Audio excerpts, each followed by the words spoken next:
24 News, power of journalism. నమస్కారం pen power news 24 కి స్వాగతం. హెడ్లైన్ చూద్దాం.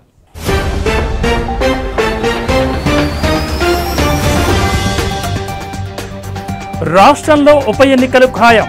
పార్టీ శ్రేణులకు గులాబీ బాస్ సంచలన పిలుపు.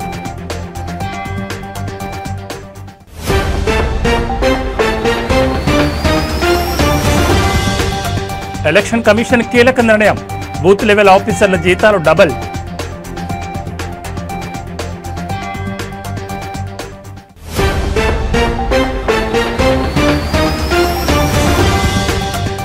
జమ్మూ కశ్మీర్లో ఎన్కౌంటర్. మరో ఉగ్రవాది హతం.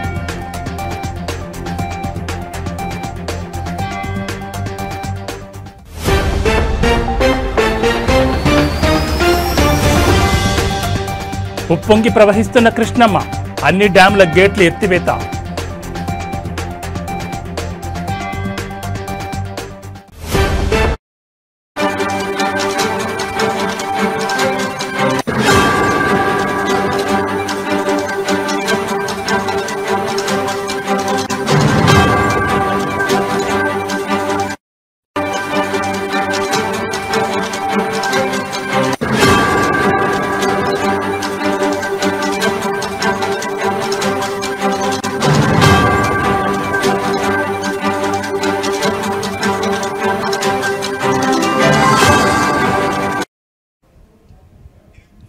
బులెటిన్లో బ్రేకింగ్ న్యూస్ చూస్తున్నాం. బీఆర్ఎస్ నుంచి గెలిచి పార్టీ ఫిరాయించిన ఎమ్మెల్యేల అనర్హత వేటు పిటిషన్లపై దేశ అత్యున్నత న్యాయస్థానం సుప్రీంకోర్టు తీర్పు వెలువరించిన విషయం తెలిసిందే.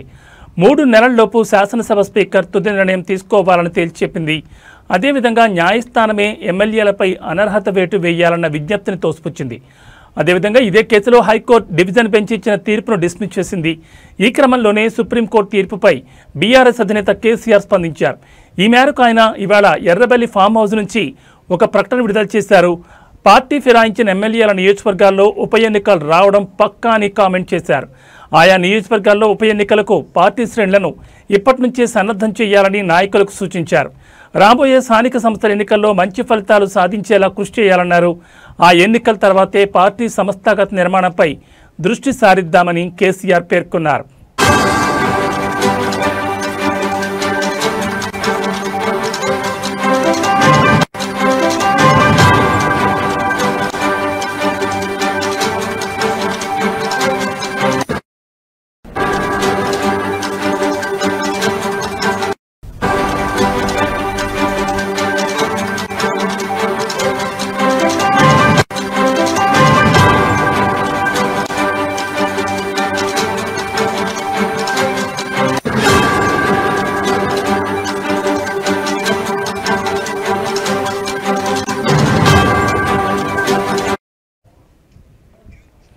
బనకచర్ల ప్రాజెక్టును నిర్మించి తీరతామని ఏపీ సీఎం చంద్రబాబు నాయుడు, మంత్రి నారా లోకేష్ స్టేట్మెంట్లు ఇస్తున్న సీఎం రేవంత్ ప్రభుత్వం మౌనంగా ఉండడాన్ని ఊరూరా ప్రజల్లోకి తీసుకెళ్లి ఎండగట్టాలని కేసీఆర్ అంటున్నారు.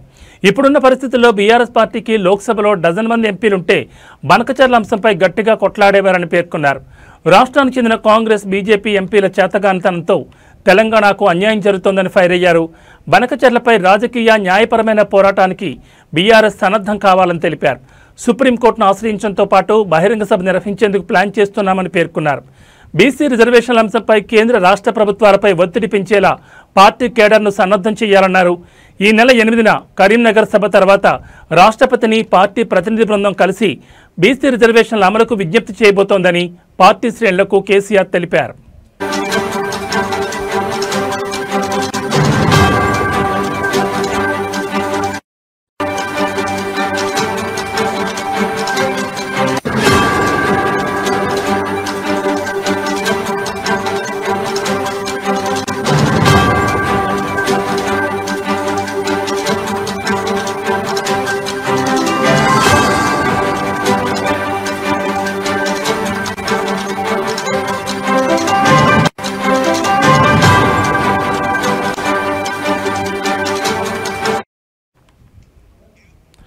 బీఆర్ఎస్ నుంచి గెలిచి పార్టీ ఫిరాయించిన ఎమ్మెల్యేల అనర్హత వేటు పిటిషన్లపై దేశ అత్యున్నత న్యాయస్థానం సుప్రీంకోర్టు తీర్పు వెలువరించిన విషయం తెలిసిందే. 3 నెలల్లోపు శాసనసభ స్పీకర్ తుది నిర్ణయం తీసుకోవాలని తేల్చెప్పింది. అదేవిధంగా న్యాయస్థానమే ఎమ్మెల్యేలపై అనర్హత వేటు వేయాలన్న విజ్ఞప్తిని తోసిపుచ్చింది. ఇదే కేసులో హైకోర్టు డివిజన్ బెంచ్ ఇచ్చిన తీర్పును డిస్మిస్ చేసింది. ఈ క్రమంలోనే సుప్రీంకోర్టు తీర్పుపై బీఆర్ఎస్ అధినేత కేసీఆర్ స్పందించారు. ఈ మేరకు ఇవాళ ఆయన ఎర్రబెల్లి ఫామ్ హౌస్ నుంచి ఓ ప్రకటన విడుదల చేశారు. పార్టీ ఫిరాయించిన ఎమ్మెల్యేల నియోజకవర్గాల్లో ఉప ఎన్నికలు రావడం పక్కా అని కామెంట్ చేశారు. ఆయా నియోజకవర్గాల్లో ఉప ఎన్నికలకు పార్టీ శ్రేణులను ఇప్పటి నుంచే సన్నద్ధం చేయాలని నాయకులకు సూచించారు. రాబోయే స్థానిక సంస్థల ఎన్నికల్లో మంచి ఫలితాలు సాధించేలా కృషి చేయాలని అన్నారు. ఆ ఎన్నికల తర్వాతే పార్టీ సంస్థాగత నిర్మాణంపై దృష్టి సారిద్దామని కేసీఆర్ పేర్కొన్నారు. బనకచెర్ల ప్రాజెక్టును నిర్మించి తీరుతామని ఏపీ సీఎం చంద్రబాబు, మంత్రి నారా లోకేష్ స్టేట్మెంట్లు ఇస్తున్న సీఎం రేవంత్ ప్రభుత్వం మౌనంగా ఉండడాన్ని ఊరూరా ప్రజల్లోకి తీసుకెళ్లి ఎండగట్టాలని కేసీఆర్ అన్నారు. ఇప్పుడున్న పరిస్థితుల్లో బీఆర్ఎస్ పార్టీకి లోక్సభలో డజన్ మంది ఎంపీలుంటే బనకచెర్ల అంశంపై గట్టిగా కొట్లాడేవారని పేర్కొన్నారు. రాష్ట్రానికి చెందిన కాంగ్రెస్, బీజేపీ ఎంపీల చేతగానితనంతో తెలంగాణకు అన్యాయం జరుగుతోందని ఫైర్ అయ్యారు కేసీఆర్. బనకచెర్లపై రాజకీయ, న్యాయపరమైన పోరాటానికి బీఆర్ఎస్ సన్నద్ధం కావాలని తెలిపారు. సుప్రీంకోర్టును ఆశ్రయించడంతో పాటు బహిరంగ సభ నిర్వహించేందుకు ప్లాన్ చేస్తున్నామని పేర్కొన్నారు. బీసీ రిజర్వేషన్ల అంశంపై కేంద్ర, రాష్ట్ర ప్రభుత్వాలపై ఒత్తిడి పెంచేలా పార్టీ కేడర్ను సన్నద్ధం చేయాలన్నారు. ఈ నెల 8న కరీంనగర్ సభ తర్వాత రాష్ట్రపతిని పార్టీ ప్రతినిధి బృందం కలిసి బీసీ రిజర్వేషన్ల అమలుకు విజ్ఞప్తి చేయబోతోందని పార్టీ శ్రేణులకు కేసీఆర్ తెలిపారు.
బులెటిన్లో మరో బ్రేకింగ్ న్యూస్ చూస్తున్నాం. ఎన్నికల్లో భాగస్వామ్యమయ్యే బూత్ లెవెల్ ఆఫీసర్ల వేతనాన్ని ఎన్నికల కమిషన్ రెట్టింపు చేసింది. ఈ మేరకు ఈరోజు ఎన్నికల సంఘం ఆదేశాలు జారీ చేసింది. అందులో స్వచ్ఛమైన ఓటర్ల జాబితాలు ప్రజాస్వామ్యానికి పునాది. ఎలక్టోరల్ రిజిస్ట్రేషన్ ఆఫీసర్లు, అసిస్టెంట్ ఎలక్టోరల్ రిజిస్ట్రేషన్ ఆఫీసర్లు, BLO సూపర్వైజర్లు, బూత్ లెవెల్ ఆఫీసర్లతో కూడిన ఓటర్ల జాబితా యంత్రాంగం చాలా కష్టపడి పనిచేస్తుంది.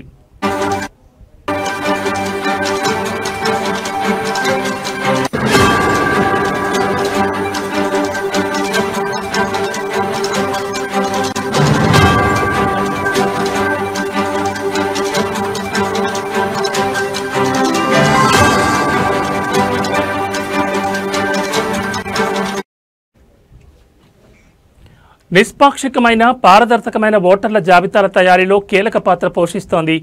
అందువల్ల BLOS కోసం వార్షిక వేతనాన్ని రెట్టింపు చేయాలని ఎన్నికల కమిషన్ నిర్ణయించింది. ఓటర్ల జాబితాల తయారీ, సవరణలో పాల్గొన్న BLO సూపర్వైజర్ల వేతనాన్ని కూడా పెంచింది. చివరిసారిగా ఇటువంటి సవరణ 2015లో జరిగింది.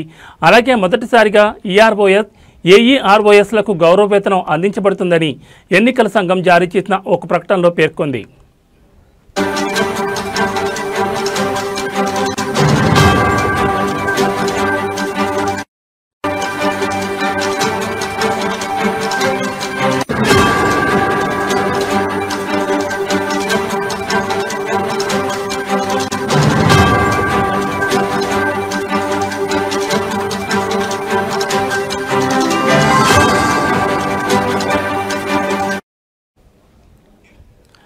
బ్రేకింగ్ న్యూస్ చూస్తున్నాం. ఎన్నికల్లో భాగస్వామ్యమయ్యే బూత్ లెవెల్ ఆఫీసర్ల వేతనాన్ని ఎన్నికల కమిషన్ రెట్టింపు చేసింది.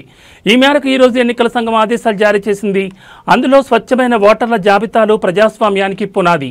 ఎలక్టోరల్ రిజిస్ట్రేషన్ ఆఫీసర్లు, అసిస్టెంట్ ఎలక్టోరల్ రిజిస్ట్రేషన్ ఆఫీసర్లు, BLO సూపర్వైజర్లు, బూత్ లెవెల్ ఆఫీసర్లతో కూడిన ఓటర్ల జాబితా యంత్రాంగం చాలా కష్టపడి పనిచేస్తుంది.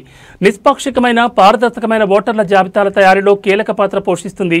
అందువల్ల BLOS కోసం వార్షిక వేతనాన్ని రెట్టింపు చేయాలని ఎన్నికల కమిషన్ నిర్ణయించింది.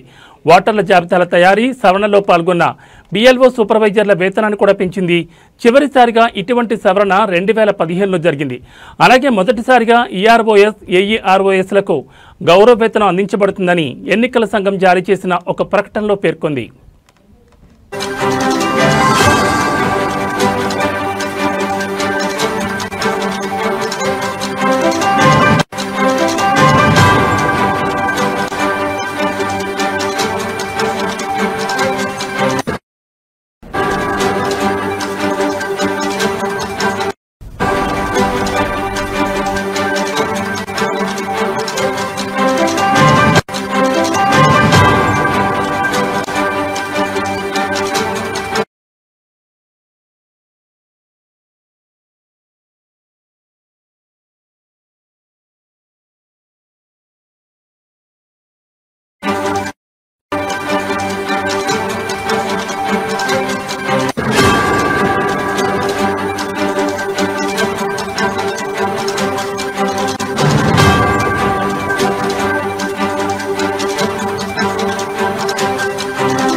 బులెటిన్లో మరో బ్రేకింగ్ న్యూస్ చూస్తున్నాం. పహల్గామ్ ఉగ్రదాడి తర్వాత భారత సైన్యం ముష్కరుల భరతం పడుతోంది.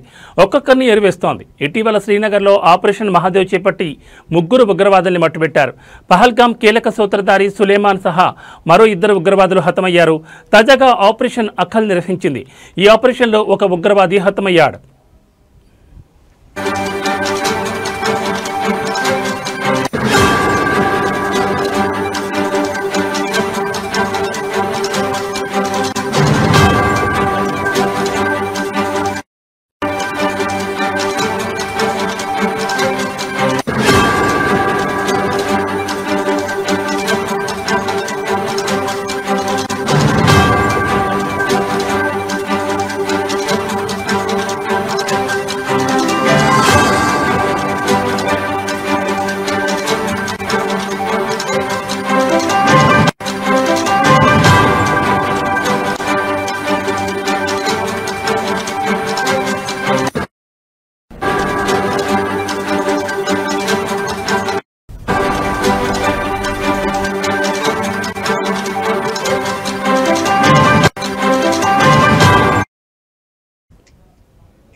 జమ్మూ కశ్మీర్లోని కుల్గామ్ జిల్లాలోని అఖల్ ప్రాంతంలో భద్రతా దళాలు ఉగ్రవాదుల మధ్య ఎదురుకాల్పులు చోటు చేసుకున్నాయి. ఈ ఎన్కౌంటర్లో ఒక ఉగ్రవాది హతమైనట్లు భారత సైన్యానికి చెందిన చినార్ కాప్స్ తెలిపింది. ఆర్మీ, జమ్మూ కాశ్మీర్ పోలీసుల special operations group, central reserve police force సంయుక్తంగా ఈ ఆపరేషన్ చేపట్టినట్లు వెల్లడించింది. ప్రస్తుతం ఆపరేషన్ కొనసాగుతోందని పేర్కొంది.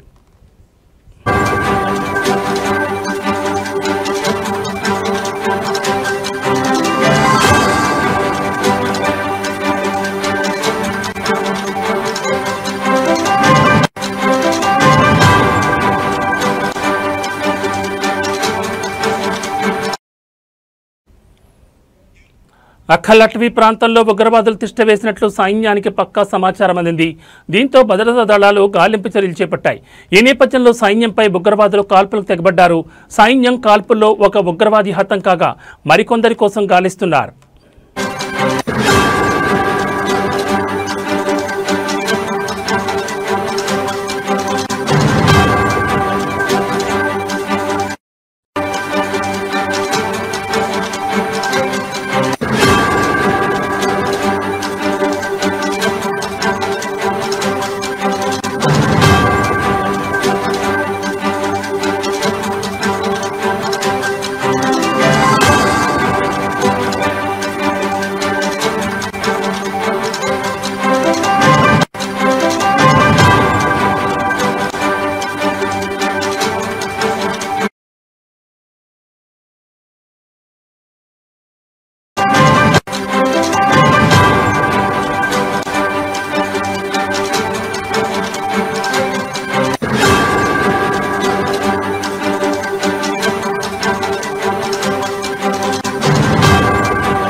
బులెటిన్లో మరో బ్రేకింగ్ న్యూస్ చూస్తున్నాం. కృష్ణా నది జన్మస్థానంతో పాటు ఎగువన కురుస్తున్న భారీ వర్షాల కారణంగా వరదలు పోటెత్తున్నాయి.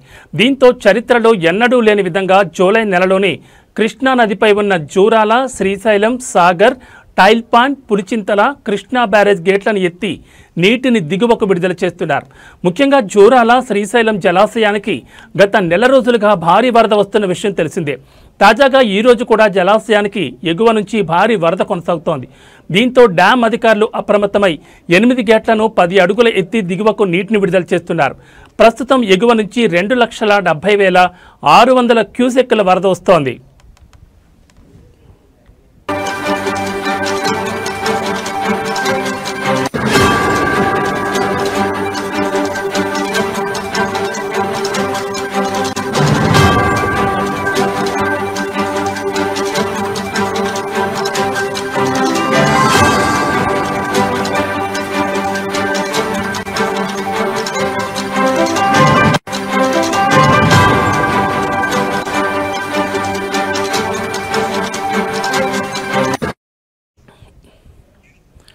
ఎనిమిది గేట్లు కుడి, ఎడమ విద్యుత్ కేంద్రాల ద్వారా 2,76,461 క్యూసెక్కుల నీటిని దిగువకు విడుదల చేస్తున్నారు. దీంతో దిగువన ఉన్న నాగార్జున సాగర్కు వరద కొనసాగుతోంది. ఇంట్లో 2,38,629 క్యూసెక్కులు వరద నీరు వస్తుండగా 24 క్రస్ట్ గేట్లు 5 ఫీట్ల మేర, 2 క్రస్ట్ గేట్లు 10 ఫీట్ల పైకి ఎత్తి దిగువకు 2,56,417 క్యూసెక్కుల నీటిని విడుదల చేస్తున్నారు. అలాగే సాగర్ దిగువన ఉన్న టైల్పాండ్, పులిచింత ప్రాజెక్టులు ఎగువ నుంచి భారీ వరద వస్తుండటంతో గేట్లను ఎత్తిపెట్టిన అధికారులు వచ్చిన నీటిని వచ్చినట్లే దిగువకు విడుదల చేస్తున్నారు. దీంతో విజయవాడలోని కృష్ణా బ్యారేజ్కి వరద పెరగడంతో అప్రమత్తమైన అధికారులు సగానికి పైగా గేట్లను ఎత్తిపెట్టారు. దీంతో పైనుంచి వచ్చిన వరద వచ్చినట్లే సముద్రంలోకి వెళుతోంది.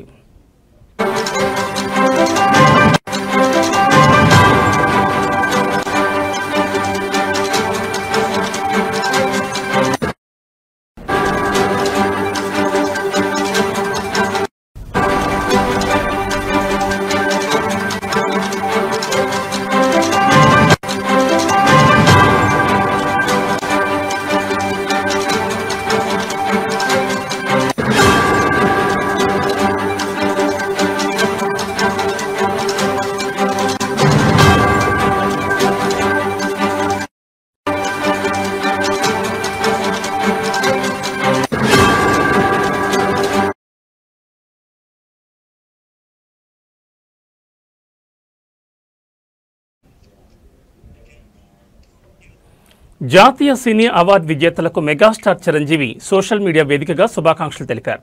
ప్రతి ఏడాది మాదిరిగానే ఈ ఏడాది కూడా కేంద్ర ప్రభుత్వం జాతీయ చలనచిత్ర అవార్డులను ప్రకటించిన విషయం తెలిసిందే. భారతీయ సినీ రంగంలో విశేష కృషి చేసిన చిత్రాలకు, కళాకారులకు రాష్ట్రపతి చేతుల మీదుగా అవార్డులు అందించనున్నారు. 2023 సంవత్సరానికి గాను 71వ జాతీయ చలనచిత్ర పురస్కారాల విజేతల వివరాలను జ్యూరీ ప్రకటించింది.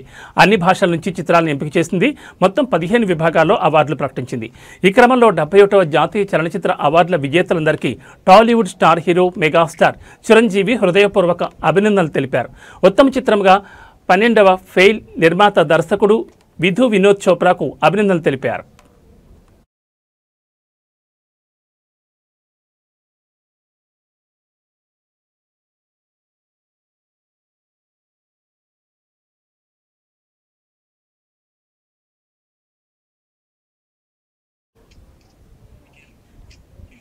ఏవీ బులెటిన్ అప్డేట్స్, మరిన్ని అప్డేట్స్తో మళ్ళీ కలుద్దాం. నమస్తే.